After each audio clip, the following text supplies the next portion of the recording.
దరిద్రంగా ఉందిరా విజయనగరంలో. అసలు క్యాడర్ చాలా లో క్యాడర్ రా. లేబరోళ్ళు చి చి చి చి. సరేలే బాబుగాడు ఏ ముత్యాల నాయుడు ఉన్నారంటే వాళ్ళొకటి, వాళ్ళు గోడ మీద పిల్లిలాగా వాళ్ళు అక్కడ వాళ్ళ దగ్గర చెడ్డ అవ్వకూడదు, వీళ్ళ దగ్గర చెడ్డ అవ్వకూడదు. అంటే సహాయం చేసిన దాన్ని ఒకటి గుంపులో గోవిందం చేసేసాడు ఆయన. బాలు బెటర్రా, బాలు నన్ను తిట్టాడు చేశాడు, నేను ఏది లేకపోయినా ఆయన నాతో పాటు ఉన్నప్పుడు నా ఫోటో వేసుకునేవాడు. రాజకీయంగా ఆయనే బెటరు. ఇది నాకేం చేస్తున్నా మన తూర్పు కాపులు చేస్తున్న సన్మానాలు. ఎవరికి నీకు చెప్పేయించుకున్నాను ఫోటో సిగ్గు లేకుండా, అది కూడా చెప్తున్నా. ఆయనంతలా అయినా నేను సార్ అంటే చేశాడు.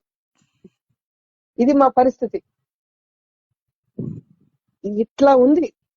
పదవులు సపోర్ట్ చేసి ఇచ్చిన వాళ్ళకి అంతే, చేయనోడు అంతే. ఎందుకురా మనుషులు ముందు పదవులు మనకి మనుషులం మనం, అది గుర్తు రావడం ఎవరికి. రిలేషన్స్ ఏమీ గుర్తులేవు. అసలు ఏంటి ఇలా ఉన్నారేంటి ఇక్కడ అందరూ అనిపిస్తుంది. అసలు ఎక్కడో వేరే గ్రహం నుంచి వచ్చారు విజయనగరంలో అనిపిస్తుంది. సర్లేరా, ఉంటా. సరే మేడం, బాయ్ మేడం.